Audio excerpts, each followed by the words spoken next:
Be me. 26 years old, junior marketing analyst at a tech startup that thinks it's the next Google but is really just 8 people in a rented office with a ping pong table nobody uses. The table has literal dust on it because everyone's too busy pretending to work while browsing Reddit. Company decides to hire summer interns because the CEO read some article about investing in young talent, which really means getting cheap labor. CEO's name is Brandon. He's 35, wears hoodies to seem relatable. He unironically uses the word synergy in every sentence. 4 interns show up on Monday morning looking fresh out of college and terrified.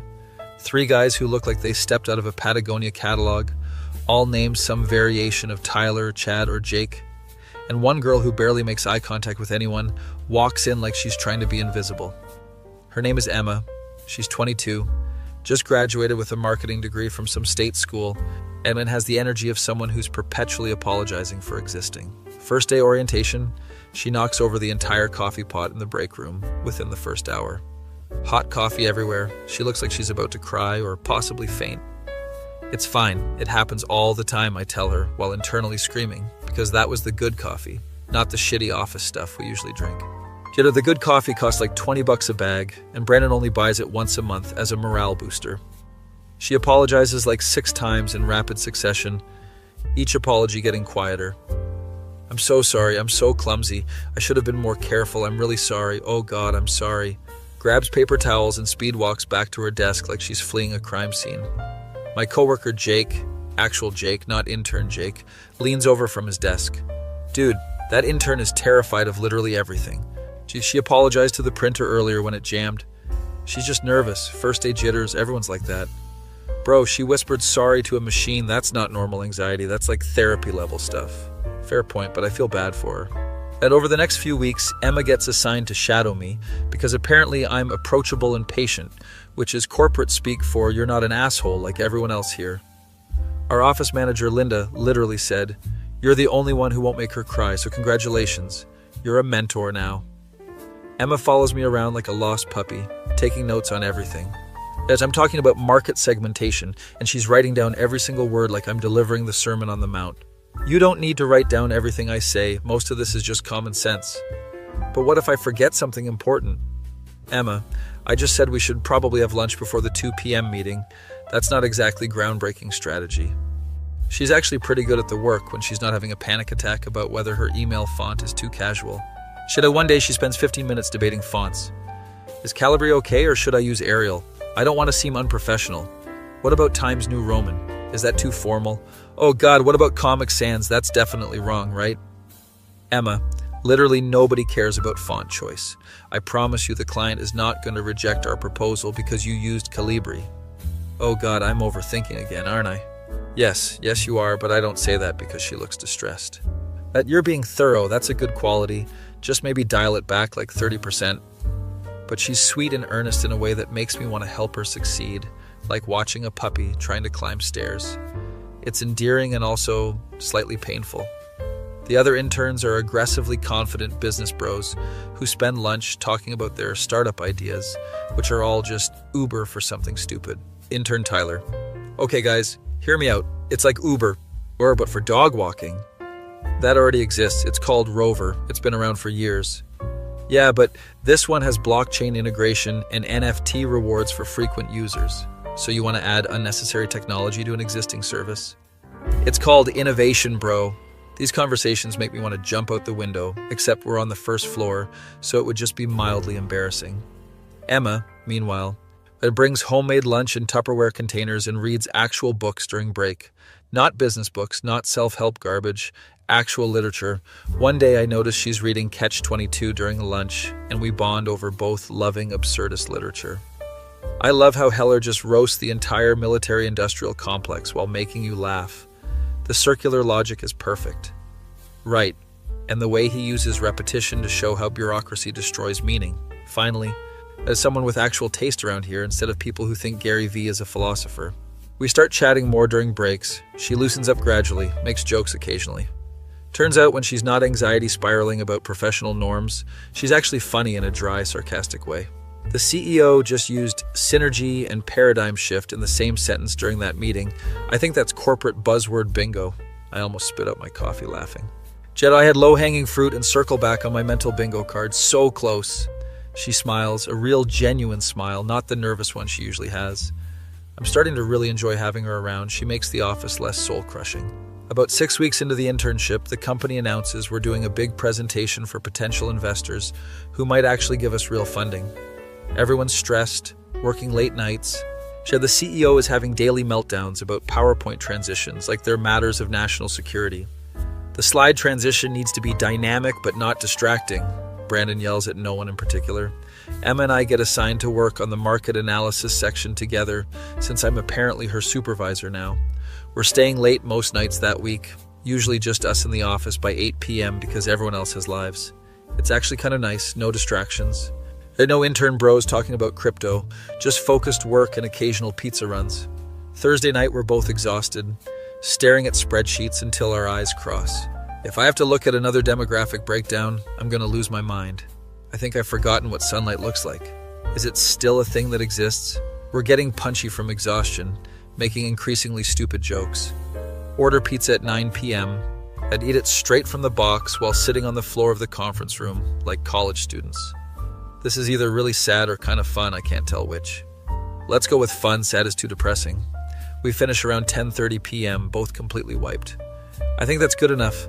The investors aren't going to care about the specific demographics of millennial spending habits in the Pacific Northwest anyway. Yeah, they just want to see numbers go up and to the right, preferably at a sharp angle. We pack up our stuff. I'm heading to the elevator when Emma stops. She's standing by her desk, fidgeting with her bag strap, not moving. Hey, do you have a second? Sure, what's up? She's doing that thing where she stares at the floor like it contains the secrets of the universe. I just wanted to say thank you for being so patient with me this summer. I know I'm kind of a mess sometimes, like a lot, probably too much. You're not a mess. You're just learning. That's literally what internships are for.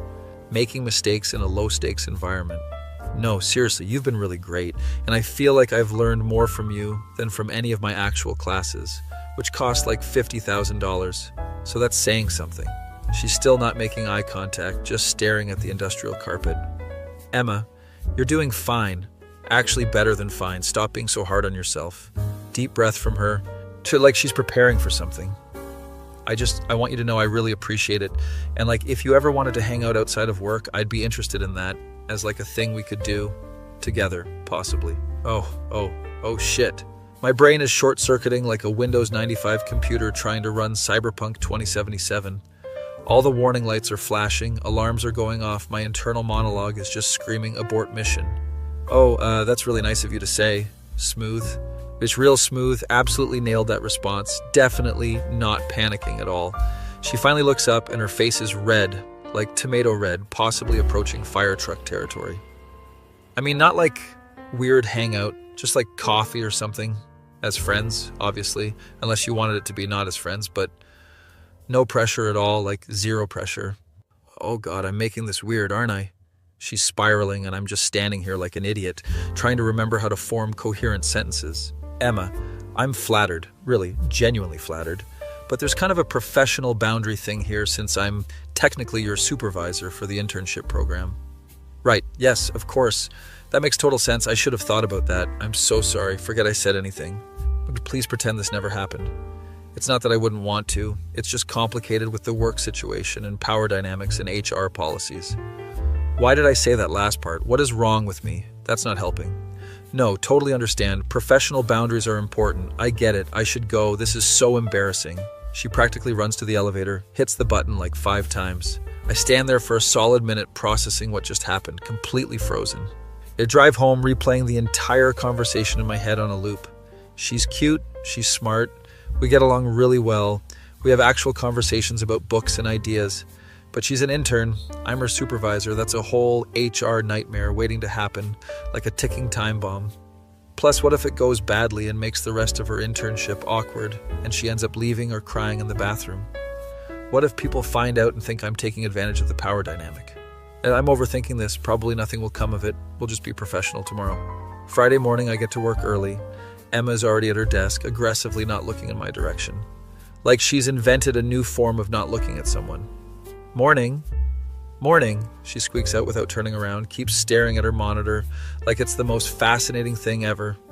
Okay, so we're doing the pretend it never happened thing. I can work with that. And presentation day arrives on schedule. We absolutely crush it. Investors seem genuinely interested. CEO is ecstatic, practically bouncing around the office. We're going to disrupt the industry, Brandon yells at maximum volume. There's a little celebration in the office. Someone bought champagne from Trader Joe's. It's 11 a.m. on a Friday and we're drinking cheap champagne from plastic cups, living the startup dream. And I'm talking to Jake about weekend plans when I notice Emma in the corner looking at her phone with a weird expression. She looks upset or confused or possibly both. Walk over. You good? Yeah, fine, just tired. Very unconvincing delivery, but I don't push it. The party winds down around noon. People start leaving early because free champagne. Emma approaches me again. Oh God, here we go. Can we talk for a second? We step into an empty conference room. She closes the door. Look, Ed, I'm really sorry about yesterday. That was super unprofessional, and I put you in a weird position, and I feel terrible about it. It's okay, really. These things happen. Workplace crushes are normal human behavior. It's just, I've never really been good at the whole social thing, and I misread signals, and I don't want to make the rest of the summer weird for either of us. Emma, it's fine. We can just forget about it and keep working together like normal. No harm done. You're sure? Ed, because I can ask to switch to a different supervisor if that would make it less awkward. Positive. Don't stress about it. We're good. She looks genuinely relieved. Shoulders relax. Okay, cool. Thank you for being so understanding about my complete lack of social skills. Everyone's awkward sometimes. It's part of being human. Crisis averted. Back to normal. Everything is fine. Wrong. So incredibly wrong. The following week, one of the bro interns, Tyler, Ed starts making comments during lunch. Yo, I noticed you and Emma have been staying late a lot together. What's going on there? We're working on the investor presentation. That's literally it. Just work. Sure, bro. Sure, I get it. Office romance, very professional. He says this loud enough that other people at nearby tables can hear. There's no office romance. We're colleagues working on a project. Whatever you say, man. I'm not judging. That intern's pretty cute, though. I want to throw my keyboard directly at his face, but that would probably be an HR violation. Later that day, I overhear Tyler and another intern, Marcus, talking by the water cooler. I'm telling you, dude, something's definitely going on with them. How do you know? Maybe they're actually just working. She's always watching him when she thinks nobody's looking. Plus, they're always together. And I saw them laughing about something yesterday. Maybe they're just friends? Is that allowed? Nobody's just friends in an office. It's always something more. That's like workplace dynamics 101. These dudes watch too much TV, probably binge The Office, and think they understand corporate culture. I try to ignore it, but the rumor apparently spreads like wildfire through our small office. But by Wednesday, everyone's heard some version of Alex and Emma are secretly dating. Our office manager, Linda, who's like 50 and treats everyone like her children, pulls me aside in the break room. I've been hearing some chatter about you and one of the interns. Linda, we're just working together on projects. People are making stuff up because they're bored. I'm not accusing you of anything, sweetie. I just want to make sure you're aware of how things might look from the outside. I'm aware. Or when there's nothing to look at, we're colleagues, that's it. Okay, just be careful. You know how HR gets about these things. They have to investigate every rumor. This is getting absolutely ridiculous. I decide to create some distance from Emma to shut down the rumors before they get worse. Start having her work more with other team members. Keep our interactions brief and professional. No more casual conversations. She notices immediately and looks confused but doesn't say anything. They probably think she did something wrong. Wednesday afternoon, my manager Sarah calls me into her office with a serious expression. Close the door, please. Oh shit, oh shit, oh shit. We need to discuss something sensitive that's come to my attention. I'm sweating already. I've received some information from multiple sources that you might be having an inappropriate relationship with one of the interns, specifically Emma Rodriguez. That's completely false. But we've worked together on projects, but nothing inappropriate has happened, I swear. I want to believe you, I really do, but I need to follow protocol and loop in HR for a formal conversation. Sarah, literally nothing happened. This is just office gossip from the other interns who have nothing better to do. I understand. And if nothing happened, then the HR conversation should be straightforward and quick, just documenting that we looked into it. This is insane. I know it feels that way. But we have to take these things seriously. It's company policy. I leave her office feeling like I'm about to be executed for a crime I didn't commit. Spend the rest of the day barely functional. Thursday morning, I get an email from HR asking me to come in for a meeting. Subject line, meeting request, workplace conduct discussion schedule is for Friday at 9 a.m. Might as well be a death sentence.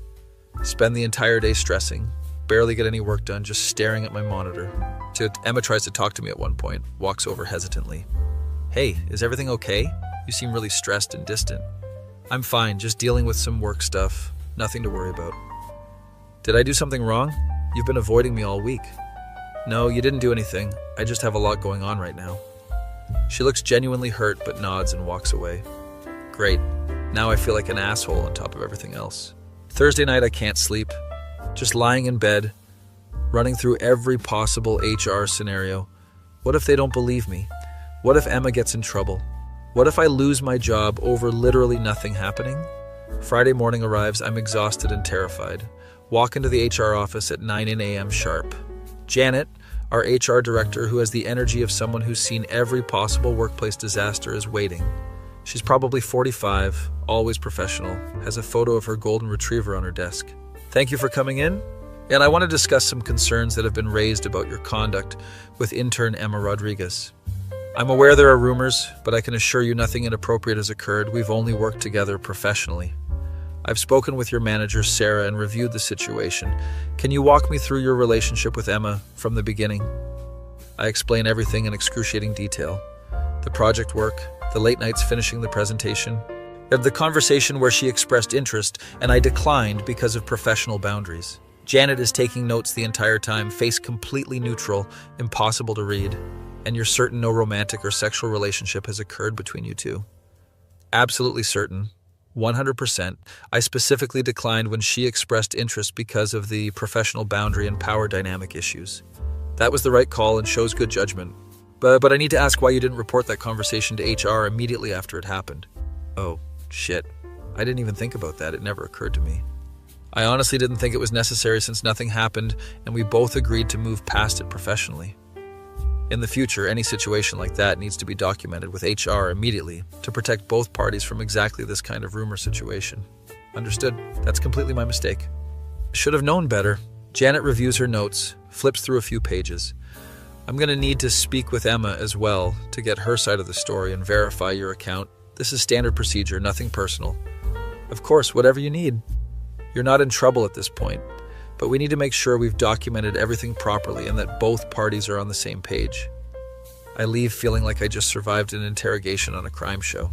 She has to get back to my desk and Jake immediately swivels over in his chair. Dude, what happened? You look like you've seen a ghost or possibly your own death. HR meeting about the Emma situation that isn't actually a situation. Wait, there is an Emma situation? No, that's the problem. There isn't one, but everyone thinks there is, and now it's this whole investigation. Office politics are wild, man. This is a complete nightmare. And about an hour later, I see Emma being escorted to the HR office by Linda. She looks absolutely terrified, like she's being led to her execution, face pale. I feel terrible because this is partially my fault for not documenting things properly. She's in there for like 45 minutes, which feels like an eternity. When she comes out, her eyes are red, like she's been crying, mascara slightly smudged. She goes straight to her desk, grabs her bag without making eye contact with anyone, and leaves. It just walks out in the middle of the day. The other interns are whispering frantically. Did Emma get fired? I heard she was having an affair with one of the managers. No way. With who? I don't know, but this is insane. I put on my headphones and try to ignore everyone, focus on literally anything else. Monday morning, Emma isn't at her desk. 9 a.m. rolls around, still no Emma. 10 a.m., her desk is completely empty. I check my email, there's a message from Sarah sent at 7 a.m. Emma Rodriguez has decided to end her internship early due to personal reasons. Her last day was Friday. Please ensure all her projects are transitioned to other team members by end of week. What? She quit? Just completely quit? I immediately feel sick to my stomach, like I might actually throw up. This is my fault. I should have handled things differently, documented better, something. Jake comes over looking concerned. Did you hear about Emma? Yeah, I just got the email from Sarah. Damn, that's crazy. Wonder what actually happened in that HR meeting. Probably got scared and decided it wasn't worth finishing the internship. Tyler walks by with his usual lack of awareness, actually smirking. Guess the office romance didn't work out, huh? There was no office romance, you absolute ass. Sure, buddy. Whatever helps you sleep at night. I'm about to actually lose my mind and possibly commit workplace violence. I'd spend the whole day feeling guilty and trying to figure out if I should reach out to Emma. Would that make things worse? Is she okay? Did I completely screw up her internship experience and possibly traumatize her? Tuesday afternoon, I'm grabbing coffee when Linda approaches me looking sympathetic. I heard about Emma leaving. Yeah, it's really unfortunate. You know it's not your fault, right? You did everything correctly by maintaining boundaries. Feels like it is my fault. Yeah, she quit because of me. She quit because the situation became uncomfortable. That's not the same as you doing something wrong. Then why does it feel so shitty? Because you're a decent person who cares about how your actions affect others? That's not a bad thing. That's actually rare around here. I appreciate Linda trying to make me feel better, but it doesn't really help. That night I'm at home when I get a message on LinkedIn from Emma. The notification makes my heart stop. Hey, I'm sorry for leaving without saying goodbye. The HR thing really freaked me out and I just needed to get out of there. I hope you don't think I blamed you for anything, because I don't. You were nothing but professional and kind to me. I'm the one who made things weird. I'm going to finish my summer at my parents' place and figure out my next steps. Thanks for everything you taught me. You're a really good mentor. I stare at this message for like 20 minutes trying to figure out how to respond without making things worse. Finally type. I'm sorry the situation got so out of hand.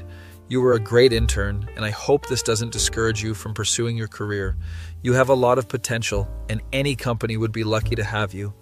Take care of yourself, and good luck with everything. She responds with a simple thank you, you too. And that's it. Conversation over. But I feel like absolute garbage for the rest of the week, can barely focus on work. The office gossip eventually dies down as people find new things to talk about. Tyler gets in trouble for showing up to work hungover 2 days in a row, and suddenly nobody cares about the intern drama anymore. There's a new scandal involving someone microwaving fish in the break room. Office dynamics are weird. But my face when I tried to be a good mentor and maintain professional boundaries, but ended up in an HR investigation that made an intern quit her job. That feeling when you realize being a good person in the workplace is somehow more complicated than being an asshole. Be me. 3 months after the Emma situation, life has mostly returned to normal, except I now have trust issues and mild anxiety whenever HR emails me about literally anything. Meeting requests from HR gives me immediate heart palpitations, even when it's just about updating emergency contact information. Company hired a new batch of interns for fall semester, fresh meat for the corporate grinder. I specifically requested not to supervise any of them. We totally understand, Sarah says with a knowing look, which really means, we think you're a liability now, but we're too professional to say it. Fine by me, I'll just focus on my actual job and avoid anyone under 25 like they're carrying a plague. One of the new interns is this guy named Derek, who's basically the human embodiment of LinkedIn motivational posts. Every single day starts the same way. Rise and grind, everyone, he yells at 8:30 a.m. like he's personally at war with sleep and leisure time. He has a whiteboard at his desk where he tracks his daily wins, which include things like responded to email and drank water. Everyone hates him, but he's the CEO's nephew, so we all have to pretend his hustle culture speeches are inspiring instead of deeply annoying. You know what separates winners from losers? Winners don't hit snooze. Derek, it's 9 a.m. on a Monday. Please stop. I'm working on a campaign for our new product launch. Something about AI-powered productivity tools that definitely don't just use ChatGPT in the background. When Sarah drops a bomb during our morning stand-up. Exciting news, everyone. We're hiring a new junior analyst to help with the workload. Finally, some actual professional help instead of just interns who need constant supervision and hand-holding. She starts Monday. Her name is Jessica Chen. She's got 3 years of experience at a direct competitor. Came highly recommended.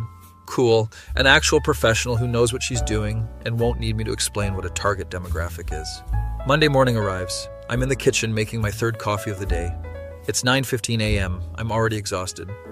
Hear Linda doing the standard office tour, her voice echoing down the hallway. And this is the marketing department. And everyone's super friendly and we have bagels on Fridays. We had bagels once and it was because someone's last day. I turn around with my coffee and nearly drop the entire mug. Jessica is absolutely stunning, like unfairly attractive, the kind of person who probably caused multiple traffic accidents just by existing near roads. She's wearing a professional blazer that actually fits properly, dark jeans, has this confident energy that Emma never had. Walks with purpose, makes eye contact, and smiles like she actually wants to be here. Hi, I'm Jessica. Nice to meet you. She extends her hand, firm handshake, doesn't do that weird limp hand thing some people do. I'm Marcus. Welcome to the team. Wait, I'm Marcus now? Why did I say Marcus? My name's not Marcus. Marcus is the guy 3 desks over. She doesn't notice my mini identity crisis, just smiles and moves on with Linda's tour. Jake, who witnessed this entire disaster, rolls over in his chair immediately. Dude, you just introduced yourself as Marcus. I know, I panicked. She's really attractive, and my brain short-circuited like a fried motherboard. This is going to be good, I can already tell. Shut up, I'll just correct it later. It's fine. Sure. Totally normal to forget your own name. I spend the next hour mentally preparing to reintroduce myself with my actual name without looking like a complete moron. Rehearsing in my head, hey, funny story, I'm actually not Marcus. My name is Alex. And I was just having a stroke earlier. Finally work up the courage to go to her desk around 11 a.m. She's setting up her computer, has some photos from hiking trips. Hey, so funny story, I'm actually not Marcus. That's the guy over there by the window. My name is Alex. She laughs, not in a mean way, just genuinely amused. I was wondering why Marcus looked so confused when I tried to talk to him earlier about the Johnson campaign.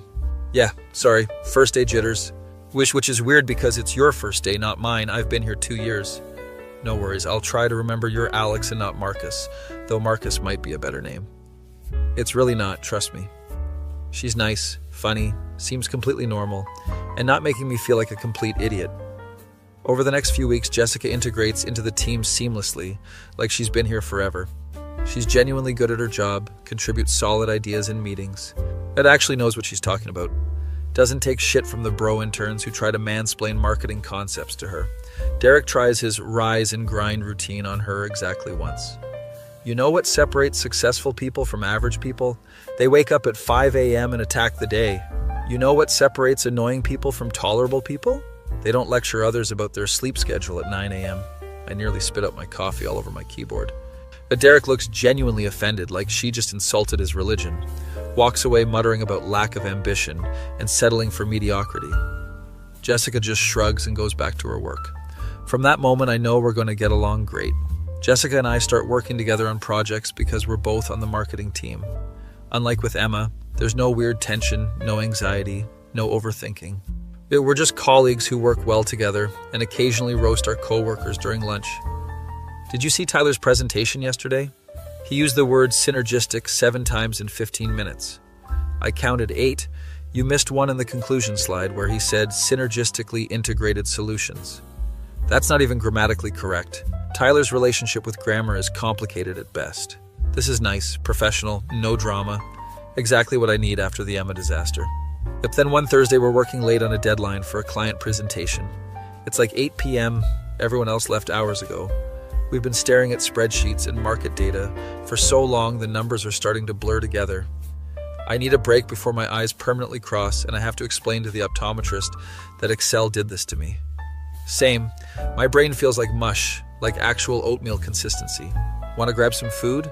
There's a Thai place around the corner that's still open. Yeah, they have decent pad Thai. Seems innocent enough, just 2 colleagues getting food. We go to the restaurant, order food, sit down, start talking about non-work stuff for the first time. Turns out we both love the same obscure indie movies that nobody else has seen. Wait, you've actually seen The Fall? Nobody I know has seen that movie except film students. It's criminally underrated. The cinematography is absolutely insane. Every frame looks like a painting. Lee Pace is incredible in it. And that little girl! We spend 30 minutes just talking about obscure films while eating spring rolls. This is actually really fun. Get back to the office around 10 p.m., finish the work. It's almost midnight by the time we're done. Thanks for powering through this with me. Couldn't have finished without you. No problem. Teamwork makes the dream work, or whatever corporate cliche applies here. I'm packing up my laptop when she says, we should do this again sometime. At the dinner part, not the working until midnight part. Oh no, not this again. I can feel my body temperature rising. Yeah, totally. We should grab lunch as a team sometime. Maybe bring Jake and Tom. Smooth pivot to group activity. Crisis averted. I meant just us, but sure, team lunch works too, I guess. She's smiling, but there's definitely something in her tone. I need to shut this down immediately before it becomes Emma situation 2.0, and I end up in HR again. Jessica, Yeah, you're really cool and I enjoy working with you, but I kind of have a policy about not mixing work and personal life after a situation that happened earlier this year. Oh, got it. No worries at all. She doesn't seem bothered at all, just shrugs it off like it's nothing. Still friends, though? Absolutely. Definitely friends. Work friends. Colleague friends. We leave. I drive home thinking I handled that maturely and professionally and avoided a disaster. Should I pat myself on the back for learning from past mistakes? Friday morning, Jake is already waiting at my desk like a vulture. Dude, I heard you and Jessica went to dinner last night. How does he know everything? Does he have the office bugged? Is there a secret camera network? We grabbed food during a work break while working late. It's not a big deal. Just Thai food. That's what they all say before the HR meeting and the tears. There's not going to be an HR meeting because nothing is happening and nothing will happen. Sure, just like nothing happened with Emma. Nothing did happen with Emma. That's the whole point. But something almost happened, which in corporate terms is basically the same thing. The intent is what matters. I hate that he's kind of right about the optics. Decide right then to be extra careful around Jessica. Keep everything super professional. Lunch in groups only, no more late night work sessions alone. Minimal personal conversation. Basically treat her like a colleague and nothing else. Jessica seems completely fine with this arrangement. Doesn't push boundaries, stays professional. See? Adults can handle workplace attraction without it becoming a complete disaster. I'm learning and growing as a person. 2 weeks later, the company throws a happy hour for hitting quarterly goals. And everyone's at a bar near the office, drinking cheap beer, playing pool, pretending we all like each other outside of mandatory work functions. I'm talking to Linda about her upcoming vacation to Napa Valley when Jessica comes over. Hey, can I talk to you for a second? Oh God, what now? We step outside the bar where it's quieter, can actually hear without yelling. I wanted to clear the air about the dinner thing a couple weeks ago. I don't want it to be weird between us. It's not weird. We're totally good. Cool, because I really enjoy working with you, and I'd hate for some perceived awkwardness to mess up our professional relationship. Same. You're a great colleague, and I value our working dynamic. Why do I sound like I'm reading from an HR manual? Why can't I just talk like a normal human? Okay, good. Also, I'm actually seeing someone anyway, so you don't have to worry about me hitting on you or making things uncomfortable. Oh, that's great. Congratulations on the relationship. Why do I feel weird about this information? Thanks, we've been dating for like a month. Met on Hinge, he's really nice. That's awesome. I'm happy for you. Am I happy for her? Why does this feel strange? We go back inside. She rejoins her conversation with some other coworkers. Jake sidles up next to me within 30 seconds. You look bothered. What happened? I'm not bothered. This is just my face. You have your specific bothered face on. I know the difference. This is the same face I always have. She told you she's seeing someone, didn't she? How does he know? How did you possibly know that? Because you're currently experiencing the classic psychological phenomenon of, wait, I didn't want to date her, but now I'm annoyed she's dating someone else, which is both common and hilarious. That's not what's happening here. Sure, buddy, it's whatever you need to tell yourself to sleep at night. I spend the rest of the happy hour pretending to be totally fine and not thinking about Jessica dating someone. Definitely not thinking about it. Not at all. Monday morning, Jessica has flowers on her desk when I arrive. They're from her boyfriend. There's a card that says, thinking of you with a heart. Oh, that's so sweet. Linda coos while walking by. Everyone gathers around to admire the flowers like we're in a romantic comedy. They're nice flowers, I guess. Some kind of mixed bouquet situation. I focus very hard on my computer screen and definitely don't care about flowers. Over the next few weeks, I meet the boyfriend several times. His name is Ryan. He works in finance at some big firm. He's tall and handsome and probably volunteers at animal shelters in his free time. He comes by the office sometimes to pick Jessica up for lunch dates. They're very cute together in a way that makes me feel irrationally annoyed for no logical reason. You're being weird about Jessica, Jake observes during a coffee break in the kitchen. I'm not being weird about anything. You literally scowled when Ryan brought her flowers last week. I did not scowl. That's just how my face looks when I'm concentrating. You were staring directly at them. You weren't concentrating on anything except your own feelings. I don't have feelings, but I have professional respect for a colleague. You need to either ask her out or get over it.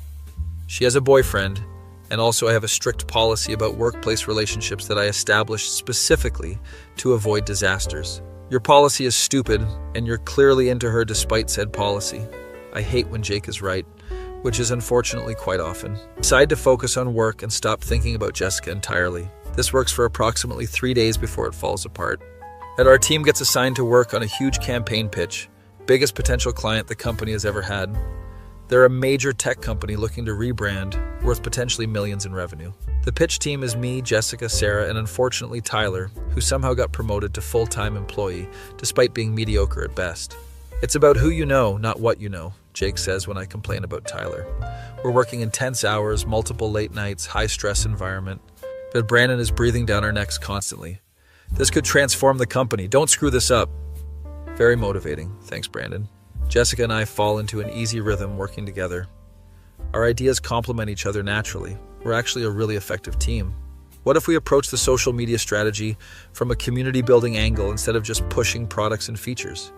Yes, and then we could tie that into the sustainability messaging they specifically mentioned caring about in the brief. We're basically finishing each other's sentences. It's almost creepy how well we work together. Tyler's in the corner, contributing absolutely nothing, except occasional suggestions to make it more viral. Guys, what if we did a TikTok dance? Everyone loves TikTok dances. Tyler, the client is a B2B software company selling enterprise solutions. They don't need a TikTok dance. Everything needs a TikTok dance. That's just marketing in 2024. It's basic science. That's not how any of this works. Jessica and I share a look across the table that says, "This fucking guy," without words. Those shared looks become more frequent over the next week. There's this moment where we're both reaching for the same marker during a brainstorming session. Our hands touch. It's like a stupid rom-com moment, and we both pull back awkwardly. Sorry. No. My bad. You take it. Tyler doesn't notice because he's on his phone, probably actually watching TikTok dances for research. Sarah definitely notices, though, gives me a very pointed look. The pitch is in 3 days. We're all working late Thursday night. Sarah and Tyler leave around 9 p.m. because they both have families and lives. It's just me and Jessica in the conference room, surrounded by poster boards and printouts. We order Chinese food, spread out all our materials on the massive table. But I think we're actually going to nail this pitch, like genuinely crush it. Yeah, we make a surprisingly good team considering we've only worked together a few months. There's a pause.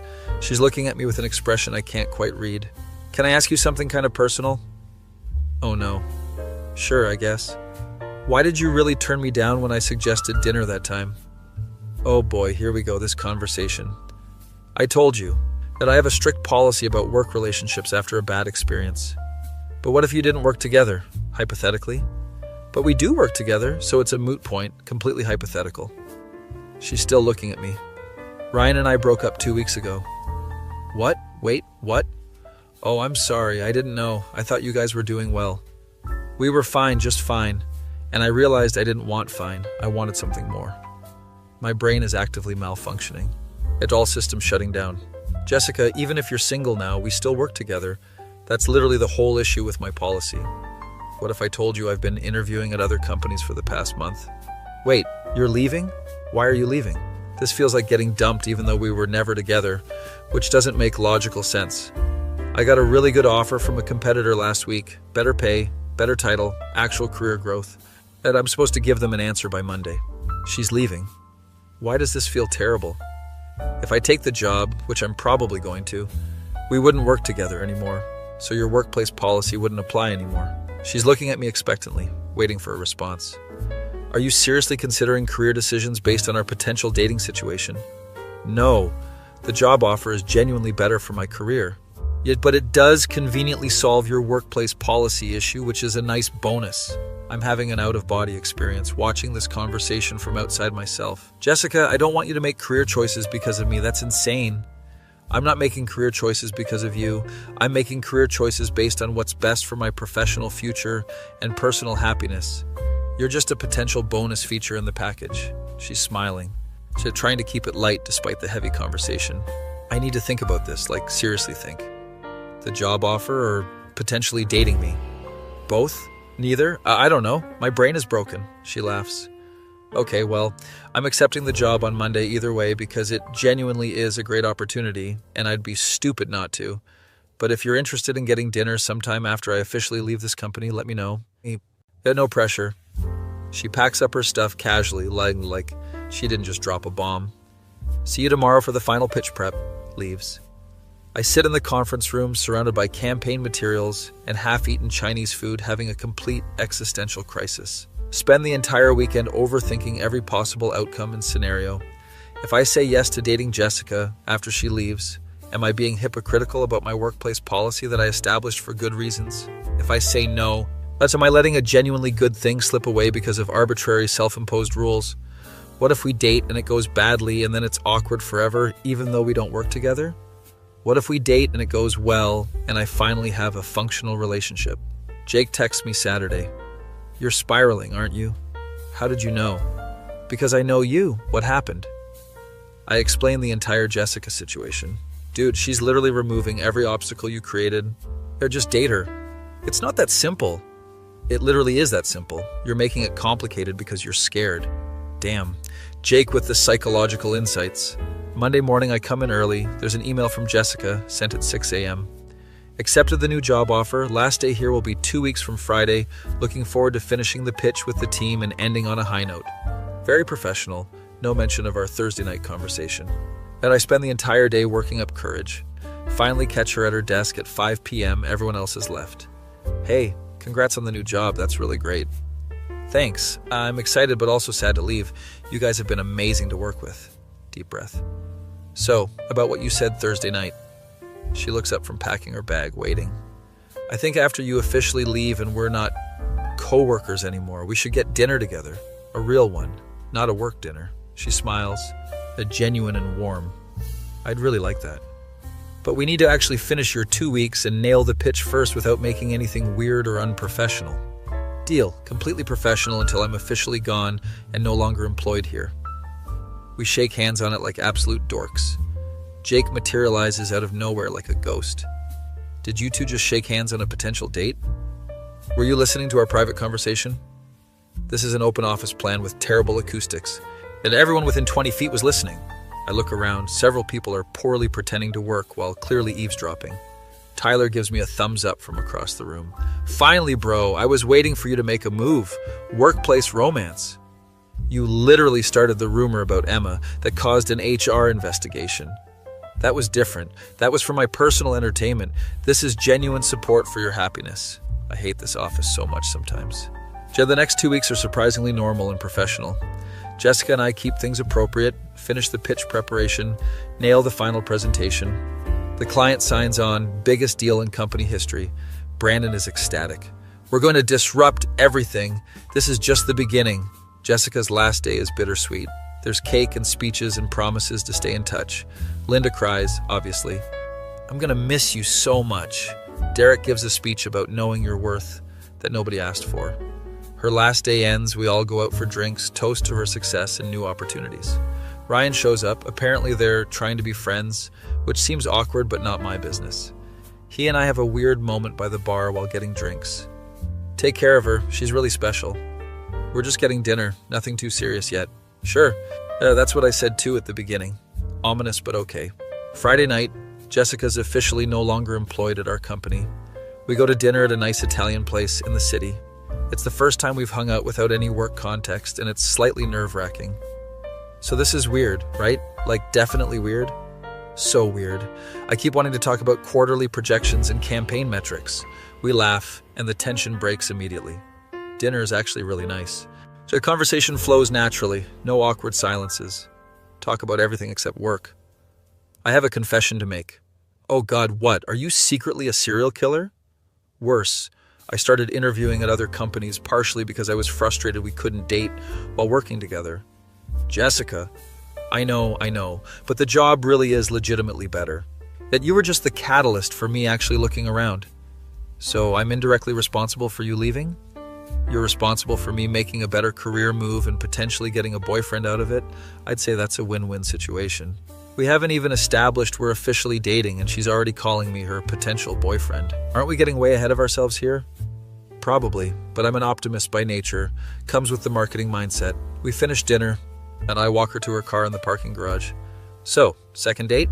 Absolutely, but maybe somewhere less fancy. I don't need to impress you with expensive restaurants and wine lists. Good, because I'm more of a taco truck person anyway. Street food is superior. She kisses me on the cheek quickly and drives away. I stand in the parking lot grinning like a complete idiot. Yet my face when I almost let a self-imposed workplace policy prevent me from dating someone genuinely great and only got a second chance because she quit her job. That feeling when everything actually works out despite your best efforts to self-sabotage. Be me. 6 months into dating Jessica, life is pretty damn good for once in my adult existence. We're doing the whole proper relationship thing, meeting each other's friends, going to farmers markets on weekends, all that couple shit that I used to roll my eyes at when other people did it. Turns out it's actually nice when you're the one doing it. Work is fine. Got a promotion after the successful mega pitch. Now I'm a senior analyst with actual authority and a slightly better salary. Hired a new person to replace Jessica's position. His name is Tom. He's 40, married with 3 kids, zero potential for workplace drama. Literally perfect. Exactly what I need. I'm at lunch with Jake one day at our usual sandwich place when he drops an absolute bomb. Dude, you'll never guess who applied for the new marketing coordinator position we just posted. Who? Some eager college grad? Emma. I nearly choke on my sandwich, actually coughing.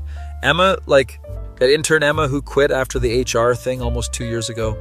The very same Emma Rodriguez. Her application came through HR this morning. I saw it because Linda was talking about it. There's absolutely no way she actually wants to work here again after everything that happened. Apparently she does. Her resume looks really solid. She's been working at a non-profit doing their entire marketing department for the past 1.5 years. This is completely surreal, like a fever dream. Is Sarah actually seriously considering hiring her, or is this just a courtesy interview? She's on the actual interview list for next week. Seems like a real candidate. I spend the rest of lunch having a minor existential crisis about the possibility of Emma returning. That night I tell Jessica about it over dinner at her apartment. Your ex-intern who had a crush on you is applying to come back to the company? She wasn't my ex anything. Literally nothing happened. I know, babe. I'm just teasing you, but this is kind of objectively funny from an outside perspective. How is any of this funny? This is a potential nightmare. Because you're clearly already stressed about it, which means you still feel residual guilt about the whole situation, even though it wasn't your fault. She's absolutely right, but I don't want to admit it out loud. What if she gets hired and it's super awkward every single day? Then you be professional and treat her like any other colleague. Yeah, you're actually pretty good at that when you're not panicking. Am I, though? My track record with workplace relationships is literally terrible. You're literally dating me and it worked out perfectly fine. Because you quit first. That's the only reason it worked. She laughs and kisses me, completely unbothered. You're overthinking this massively. It'll be totally fine. Everyone's grown up since then. The following week, Emma comes in for her official interview, and I strategically hide in a conference room during her scheduled time slot, pretending to work on campaign analysis. Jake texts me updates like he's providing live sports commentary. She's here, looks professional, very different vibe from intern Emma. Hair is different, seems confident. I resist the overwhelming urge to peek through the window. 2 hours later, Sarah calls me into her office with a serious expression. And I want to talk to you about Emma Rodriguez and get your honest opinion. Oh shit, here we go. She interviewed really well today. She's grown tremendously professionally in the past 1.5 years. Genuinely impressive development. I'm seriously considering making an offer. Okay, that's good for her. But given your history and the previous HR situation, I need to know directly if that's going to be a problem for you or the team. We don't have a history. Yeah, we worked together when she was an intern, that's literally it. I've reviewed the HR notes from 2 years ago in detail. I know about the conversation where she expressed interest and the subsequent awkwardness that led to her leaving. If you hire her, I'll treat her exactly like any other colleague. I'm in a serious relationship now anyway, so there's zero potential for any issues or complications. Sarah nods, seems satisfied. I appreciate your professionalism and maturity about this. And I'm going to extend an offer. She'd be working primarily with Tom on community outreach, but occasionally collaborating with your team on integrated campaigns. Sounds like a solid plan. I leave feeling weird, but trying to convince myself everything will be completely fine. Jessica is less convinced when I tell her that evening. Are you sure you're actually okay with this situation? I'm completely fine. It's been almost 2 years. We're all adults. Everyone's matured. If you say so. Yeah, but if it gets weird, you need to tell me. It won't get weird, I promise. Emma accepts the offer, starts the following Monday morning. I'm mentally prepared for maximum awkwardness, but determined to be nothing but professional. She walks in looking completely different from intern Emma, like a different person entirely. Her hair is styled differently, in a more modern cut, She's wearing confident professional clothes. She makes direct eye contact when she talks to people. Yet the nervous energy is completely gone. Hi, Alex. Good to see you again. Welcome back, Emma. Congratulations on getting the job. Thanks. I'm really excited to be here and contribute. That's it. Brief and professional. Exactly what it should be. No lingering, no weird energy, just two professionals greeting each other. Over the next few weeks, Emma integrates into the team incredibly smoothly. She's genuinely good at her job now. Contributes solid ideas, doesn't create any drama whatsoever. It's like she went to some kind of professional development boot camp. We have a team meeting where she presents a campaign idea about millennial nostalgia marketing. I think we should target the millennial demographic with a throwback aesthetic campaign leveraging 90s and early 2000s cultural touchpoints. The presentation is actually really impressive, well-researched, solid data. Everyone loves it. Sarah approves the budget immediately. After the meeting, Jake corners me in the kitchen. So that was surprisingly normal and professional. What did you expect? Some kind of dramatic confrontation or emotional breakdown? This is boring. Where's the drama? I want chaos. Your personal entertainment is not worth workplace chaos and HR investigations. Hard disagree. Workplace chaos is literally the only thing that makes this job remotely interesting. Things continue being completely normal for about a month. It's almost unsettling how normal everything is. And then one day I'm in the break room microwaving leftover pasta when Emma walks in to make coffee. Just the two of us. Everyone else is in meetings. She pours her coffee carefully. I'm waiting for the microwave. Silence is getting slightly awkward. So, I heard through the office grapevine that you're dating Jessica from the old marketing team. Yeah, we've been together for about 7 months now. It's going really well. That's genuinely great. And I'm really happy for you both. She seems completely sincere, no weird undertones. Thanks. How about you? Are you seeing anyone? Why did I ask that? What is fundamentally wrong with me? Actually, I met someone really great at my therapy group about 6 months ago. You're in therapy? Yeah, started going regularly after the whole intern situation. It really helped me work through a lot of personal stuff I was dealing with. Oh God. And I gave her enough trauma that she needed professional therapeutic help. Emma, I'm really genuinely sorry about how everything went down back then. Please don't be. It seriously wasn't your fault at all. I put you in an impossible position because I hadn't developed healthy boundaries yet. Still, I feel like I could have handled the situation better, been more clear earlier. We both could have handled things better, but we were different people then. And I'm in a much healthier place now, mentally and emotionally. This is the most mature conversation I've had in months. The microwave beeps obnoxiously loud. I'm really glad you came back. You're genuinely really good at this job now. Thanks. That means a lot coming from you. You were a good mentor even when I was a mess. I grab my pasta. We should probably keep things strictly professional going forward, though. Absolutely, that's definitely the plan. Total professionals. We're good. A crisis completely averted. Everything is fine. Tell Jessica about the conversation that night while we're cooking dinner together. See? I told you it would be totally fine. Everyone's moved on and grown up. Yeah, you were completely right as usual. I'm usually right about these things. You should listen to me more often. She's annoyingly correct about basically everything. A couple weeks later, the company announces a mandatory team building retreat. Everyone's required to go. Yes, it's at some resort hotel 2 hours away. Overnight stay, trust falls, and icebreakers and corporate team building nonsense.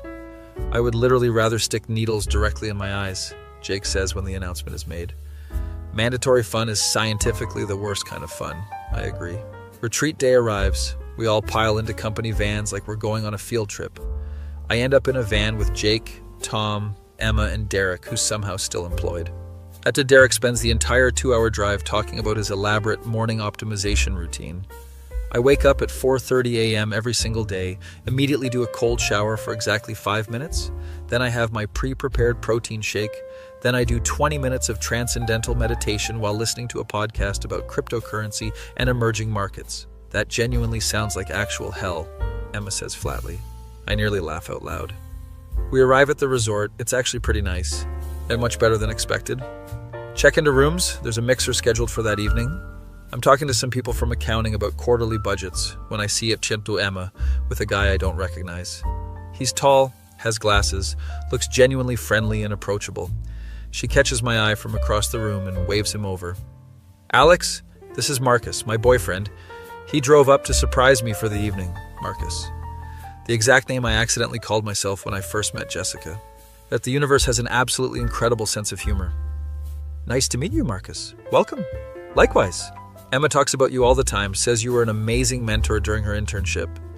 Oh, well, thanks. She was a really great student and learner. This is weirdly wholesome and not awkward at all. Marcus seems like a genuinely nice guy. They're cute together, clearly happy. I text Jessica immediately. Emma's boyfriend is here and his name is literally Marcus.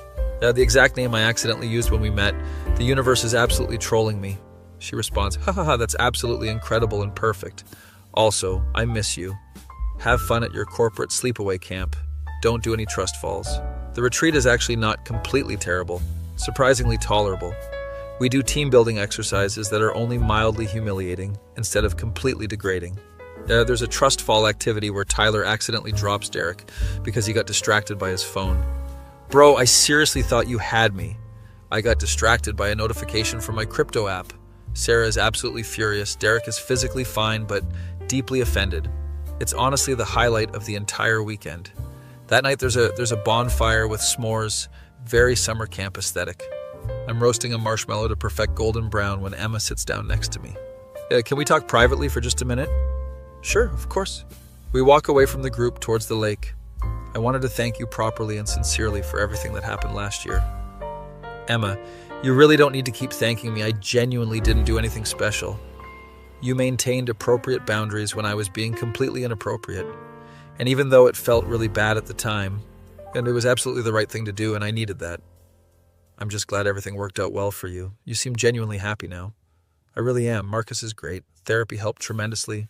The new job is going well. I'm in a completely different place mentally and emotionally. That's really good to hear, genuinely. I also wanted to apologize for making you feel like you had to avoid me when I first started working here. Yet I could tell you were stressed and anxious about the situation. Water under the bridge. We're completely good now. She smiles warmly. We're good now, professionals, and maybe even friends eventually. We head back to the bonfire, roast marshmallows, laugh at Derek's increasingly ridiculous stories about his morning routine. It's weirdly nice, like actual closure on a chapter that needed proper closing. The next morning we do one final team exercise. It's an escape room challenge. Today my team is me, Emma, Jake, and Linda. We absolutely crush it, finish in record time, fastest team by far. Marketing team for the win! Linda yells like we just won an Olympic gold medal. We're all high-fiving like we accomplished something actually important instead of solving basic puzzles. On the drive back, Emma and I talk about current work projects like completely normal colleagues. No awkwardness, no lingering tension. Just two professionals discussing campaign strategies and target demographics. Jake leans over and whispers, "This is genuine character development. This is what growth looks like." Shut up. You went from causing an entire HR incident to being normal coworkers with healthy boundaries. I'm legitimately proud of you. It wasn't entirely just me. Fine, you're both showing impressive character development. Happy now? I hate that he's completely right. Get back to the office Monday. That everything's completely normal and professional. Emma's campaigns are performing well. She gets consistent praise in meetings. Nobody treats her like the intern who quit. She's just Emma, marketing coordinator, valued professional colleague. A few months later, I'm at dinner with Jessica when I get a text from Emma. Marcus proposed last night. I said yes. Wanted you to hear it from me directly before the office gossip mill spreads it around. I show Jessica the text. Aw, that's genuinely sweet. And are you going to be weird about your former intern getting married? Why would I possibly be weird about it?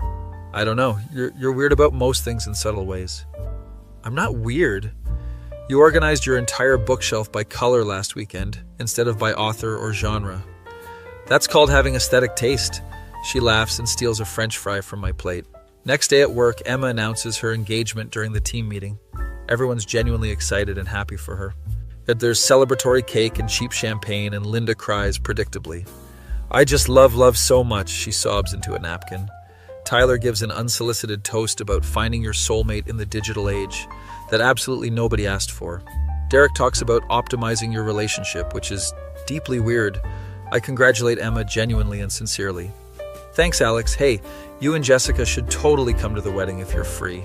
Oh, you really don't have to invite us. Yeah, that's your special day. I want to. You guys are friends now, right? Or at least friendly colleagues. Are we actually friends? I guess we kind of are at this point. We'd honestly love to come if you're serious. Completely serious. I'll send you guys an invite. A few months later, Jessica and I are getting ready for Emma's wedding. I genuinely cannot believe we're going to your former intern's wedding. She's not my former intern. She's a coworker who used to be an intern years ago. Semantics and technicalities. The wedding is absolutely beautiful. Outdoor ceremony overlooking a lake. Emma looks genuinely happy and radiant.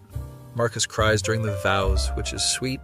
At the reception, we're seated with other people from the office. Jake brought a date, some woman he met at a coffee shop. This is objectively weird, right? But we're at the wedding of someone who quit because of an HR investigation you were involved in. Jake, we've completely moved past that. Everyone's moved on and grown. I know, I'm just saying it's a wild character arc for everyone involved. Emma and Marcus do their first dance. It's very sweet and romantic. Later in the evening, Emma comes over to our table. Thank you guys so much for coming. It really means a lot to us. Congratulations. It was a beautiful ceremony, and everything was perfect. Thanks. Hey, Alex, can I steal you for one quick chat? Jessica gives me an amused look. Emma and I walk to a quieter corner of the venue. I just wanted to say a final thank you for everything. The whole journey.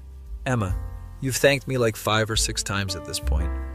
I know, but seriously, if you hadn't maintained those boundaries back then, I might have made way worse decisions in my life. You would have figured it out eventually on your own. Maybe. But having someone treat me with genuine respect, even when I was being inappropriate, taught me a lot about what I actually deserved in a relationship. I'm just glad everything worked out well. Marcus treats me the way you treated me professionally, with real respect and clear communication. I learned what healthy boundaries look like from you, even though it hurt at the time. This is getting unexpectedly emotional, and I'm not prepared for feelings. You deserve to be genuinely happy, Emma. I'm really glad you found it. She hugs me warmly. You too, Jessica's really great for you. We head back to the party. Jessica raises an eyebrow when I sit down. Everything okay? Yeah, just final closure on old workplace drama and growth. Good, now dance with me. We hit the dance floor. Jake is doing some absolutely terrible moves. Tyler's trying to start a conga line that nobody wants. Derek is filming himself for his LinkedIn about networking opportunities at weddings. It's chaotic and ridiculous and kind of perfect. Drive home that night with Jessica. So that was a really nice ending to the whole Emma saga.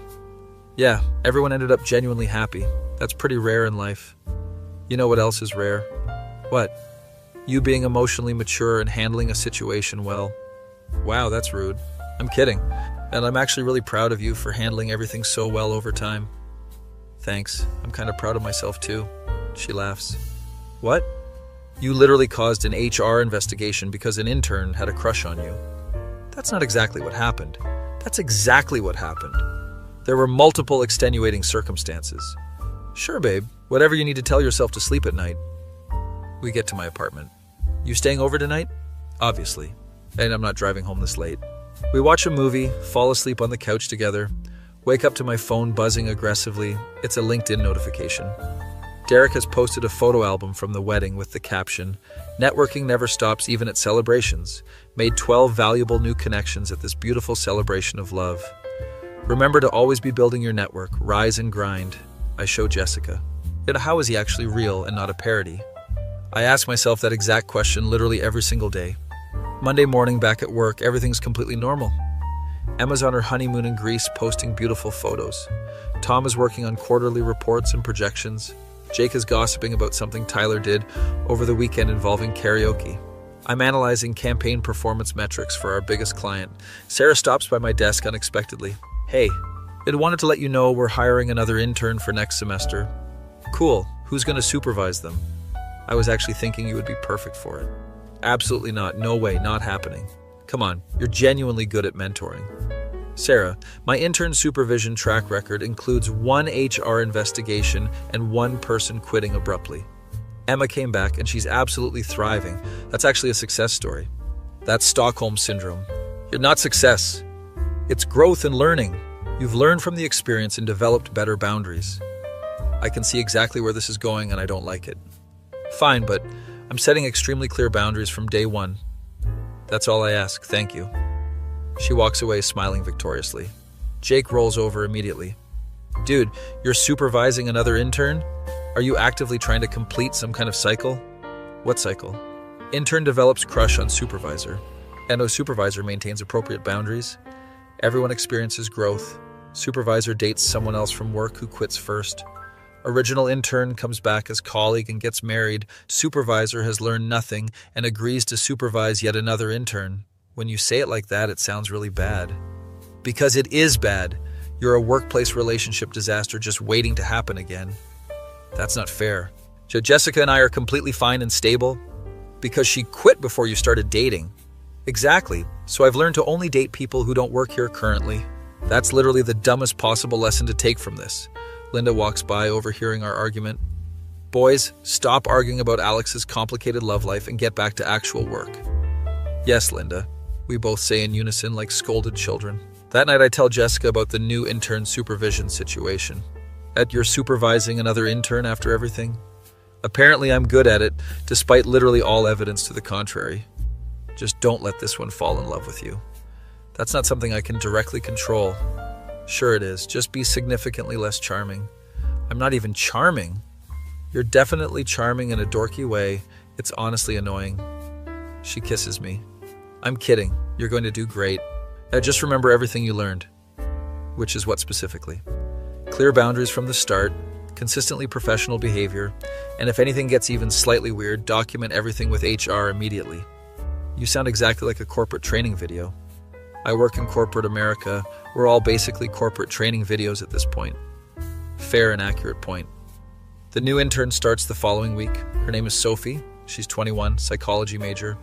Seems relatively normal and well-adjusted. First day, I sit her down for an orientation. Welcome to the team. I'm going to be supervising your internship. Here are the ground rules and expectations. I proceed to give the most thorough professional boundaries speech in human history. We maintain strictly professional relationships at all times. Any concerns go through proper HR channels. Work stays at work. We don't blur personal and professional lines under any circumstances. Sophie looks slightly terrified by the intensity. Okay, I just want to learn about marketing and gain experience. Great. Let's learn about marketing. Professionally, with boundaries. Jake is watching this entire interaction from his desk, trying desperately not to laugh. Later, he comes over. Dude, you genuinely scared that poor girl. I'm setting crystal clear expectations from day one. You gave her the exact same speech they give to prison guards. I'm preventing future HR incidents through proactive communication. You're traumatizing an intern before she's even started actually working. Maybe he has a point. I try to dial it back significantly over the next few days. Sophie is actually really cool once I stop being weird. She's engaged to her college boyfriend. It treats me like a slightly weird uncle, which is perfect. Perfect dynamic, no awkward tension whatsoever. 3 months into her internship, Sophie comes to me with a problem. One of the other interns keeps hitting on me, even though I've told him multiple times I'm engaged and not interested. Which intern specifically? The new guy, Jordan. He keeps asking me out and making comments even after I've clearly said no. Oh, hell no, not on my watch. And have you reported this to HR yet? I didn't want to make a big deal out of it or cause drama. Sophie, this is exactly the kind of thing you report to HR immediately. Come on, we're going right now. I walk her directly to Janet's office. Janet, Sophie needs to report some inappropriate behavior from another intern. Janet looks up with a weary expression. Alex, please tell me you're not personally involved in this situation. What? No. That I'm helping her file an appropriate report. Just checking. Your name appearing on an HR report gives me legitimate PTSD at this point. That was one time 2 years ago. Sophie files the official report, Jordan gets a serious talking to, and a formal warning. The behavior stops immediately. Crisis averted through proper channels and procedures. Sophie thanks me later that day. And I really appreciate you taking it seriously and not making it weird or uncomfortable. That's what good supervisors do. We protect our team members and maintain safe environments. I'm actually getting better at this whole mentoring thing. Tell Jessica about it that night over dinner. Look at you. And handling workplace issues appropriately and professionally. I'm a professional adult with boundaries. You're a professional adult who learned from past mistakes. Exactly. I'm genuinely so proud of you. She's being completely genuine, and it makes me feel warm inside. I'm proud of myself too, honestly. Don't let it go to your head too much. Too late, already there. Sophie finishes her internship successfully, writes me a genuinely great review, and gets a job offer from another company before she even graduates. No drama, no HR incidents, no inappropriate relationships, just solid professional mentorship and career development. I'm at lunch with Jake celebrating this victory. You actually did it. You supervised an entire intern without causing any chaos whatsoever. I know, I'm basically employee of the month material. Let's not get carried away now. My phone buzzes. Text from Emma. Marcus and I are expecting our first baby. I wanted you to know before we announce at work tomorrow. Show Jake the message. Your former intern who had a crush on you is now having a baby. How does that make you feel? Genuinely happy for her? Like a normal, adjusted person? Correct answer. Good job. Why are you quizzing me on my emotional responses? Making sure you've actually grown and aren't going to have some weird crisis about it. I'm completely fine. Everyone's moved on. But we're all adults with completely separate lives. Good. Just checking and making sure. Later that week, Emma announces her pregnancy at work. Office throws yet another party because we apparently love any excuse for cake. Linda cries again. Obviously. I just love babies so much. Derek gives another completely unsolicited speech about work-life balance optimization. Tyler asks if the baby will need a LinkedIn profile. Bro, yeah, you gotta start networking young in this economy. Emma and Marcus are absolutely glowing with happiness. I congratulate them properly and sincerely. Thanks, Alex. We're really excited and slightly terrified. You're going to be amazing parents, genuinely. Thanks. Hey, you and Jessica should definitely come to the baby shower when we plan it. We'd absolutely love to. Drive home that evening thinking about how genuinely weird and wonderful life actually is. I started this job as a junior analyst just trying to avoid drama and do good work. Ended up in an HR investigation, dated a coworker who quit, watched my former intern grow into a valued colleague, an actual friend who's now married and pregnant. Successfully supervised another intern without any incidents. Maybe Jake's right about the whole character development thing. Get home, Jessica's already there making dinner in my kitchen. How was work today? Emma announced she's pregnant. Oh, that's so exciting for them. Yeah, we're invited to the baby shower apparently. We're basically part of their extended life now. That's kind of wild. The whole thing is completely wild. She laughs while stirring pasta. You know what's really wild? What? You managed to turn a complete workplace disaster into a wholesome friendship and learn genuinely valuable lessons about professional boundaries along the way. Are you proud of me? Incredibly proud, actually. We eat dinner together, watch TV, she falls asleep on my shoulder. Life is genuinely good, drama-free, exactly how it should be. Out of my face when I went from causing HR investigations to successfully mentoring interns and maintaining healthy professional boundaries like an actual adult. That feeling when everyone involved in your workplace drama ends up genuinely happy and well-adjusted, and you realize maybe you didn't completely screw everything up after all. She has to stay late after work. My brain froze up, going berserk. Professional nightmare, walking on wire. Interns got feelings, situations dire. Try to keep it cool, play by the book. One conversation, that's all it took. Now the whole damn office thinks I'm cruel. Broke her heart by following the rules. Tyler spreading rumors everywhere. Marcus talking shit without a care. Linda's giving me that worried stare. Jake just laughs at my despair.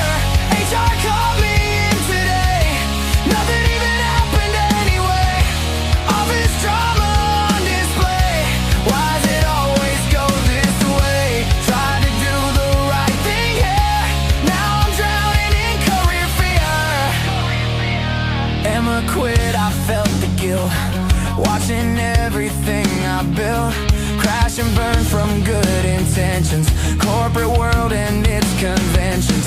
Months went by, I played it safe. Built up walls around this place. Then Jessica walked through that door. Suddenly I wanted something more. Told myself don't cross that line. Workplace policy by design. But she quit and now it's fine. Guess she's finally mine. HR called me in that day. Nothing even happened anyway. Office drama led the way to the life I had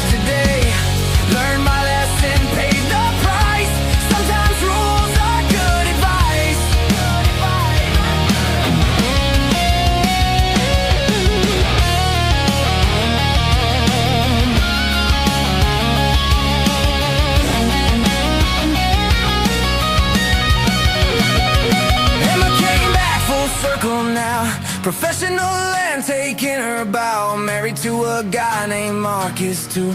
Universe laughing, nothing new. Baby on the way, she's doing great. Turned out fine despite the fate. Supervising interns once again. This time round I know how it ends. She got married, lived